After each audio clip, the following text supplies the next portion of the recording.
Prezados irmãos e irmãs, louvado seja nosso Senhor Jesus Cristo, para sempre seja louvado em nossa Mãe Maria Santíssima. Neste dia em que comemoramos Santa Isabel de Hungria, rainha, mãe, viúva, religiosa e extremamente dedicada à obra de misericórdia em favor dos pobres, a liturgia nos dá o exemplo de uma outra mulher, a mãe dos 7 irmãos Macabeus, que foram torturados e trucidados um a um por recusarem a cumprir a ordem do rei Antíoco Epífanes de comer carne de porco, que era proibida pela lei de Moisés. Chegando o último, que estava para ser atormentado e morto, o rei mudou de estratégia e, em vez de ameaçá-lo, resolveu oferecer-lhe presentes e honrarias, caso ele apostatasse da sua fé e seguisse a religião dos gregos. Chamou a própria mãe para dar conselhos ao menino, e a mãe foi, não para aconselhá-lo à apostasia, mas para aconselhá-lo à fidelidade até a morte. Os 7 irmãos morreram, e morreram alegres, porque estavam confiantes na ressurreição. E por último morreu também a mulher. Esse testemunho de um martírio cruento no Antigo Testamento nos faz pensar. Como é comum ouvir pessoas dizerem que foram obrigadas, entre aspas, a cometer um pecado, por exemplo, esterilização, ou até a aceitar um procedimento, entre aspas, que nada mais seria um aborto, porque se não fizessem isso, iriam morrer. Pessoas que falam assim demonstram apego à própria vida. E para conservar esta vida que vale tão pouco e que dura tão pouco, resolvem perder a vida eterna, que é a graça, perder a amizade de Deus com pecados gravíssimos. Não estes heróis do Antigo Testamento, porque eles, para não ofenderem a Deus, até mesmo em uma lei que era provisória, porque hoje a proibição de carne de porco não existe mais, preferiram o sofrimento, o martírio, a morte.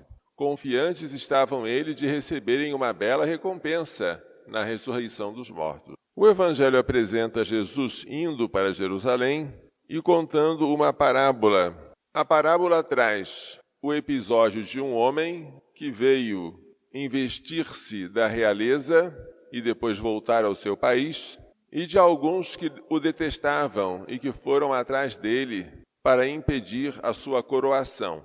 Provavelmente, Jesus se refere aqui a Arquelau, que foi até o imperador para consolidar o seu testamento de Herodes em seu favor. Mas os judeus não gostavam dele. Jesus aproveitou esta passagem histórica para contar uma parábola em que aquele que vai ser investido da realeza é o próprio Jesus. Ele parte, por meio da sua ressurreição e ascensão, para um país distante, ou seja, para o céu, e ele vai voltar coroado. E quando voltar, ele voltará como juiz. Mas quando ele parte, ele divide as suas riquezas entre os seus empregados. Estas riquezas são medidas em minas, o que faz lembrar a parábola dos talentos contada por São Mateus. Os empregados propõem-se a negociar o dinheiro até que o patrão volte. E quando o patrão volta, ele recompensa os que negociaram, fazendo com que uma mina rendesse 5 vezes mais ou 10 vezes mais, mas aquele que havia recebido uma única mina, com medo de negociar e acabar perdendo, resolve envolvê-la em um lenço e deixá-la guardada e entregá-la ao patrão intacta, porque ele sabia que o patrão é um homem severo, que recebe o que não deu e colhe o que não semeou. Mas o patrão não aceita aquela desculpa. Servo mau, por que não depositaste meu dinheiro no banco? Ao chegar, eu o retiraria com juros. Se para nós é difícil negociar, porque temos medo de perder o que temos, em vez de aumentar o nosso montante, nem por isso estamos desobrigados de frutificar para o Senhor. Porque nós temos um banco. Este banco é Maria, onde Deus depositou tudo o que há de mais precioso, até o seu Filho. Em Maria, o Filho de Deus ficou protegido. Em Maria, o Filho de Deus cresceu. Em Maria podemos depositar todos os nossos dons recebidos no batismo para que ela os proteja contra o demônio e para que ela os faça crescer. Maria é o caminho fácil para nós chegarmos à perfeição. Isso é o que nos ensina São Luís Maria Grignon de Montfort. Depois, o homem manda chamar os inimigos que não queriam que ele reinasse e manda matá-los na sua presença.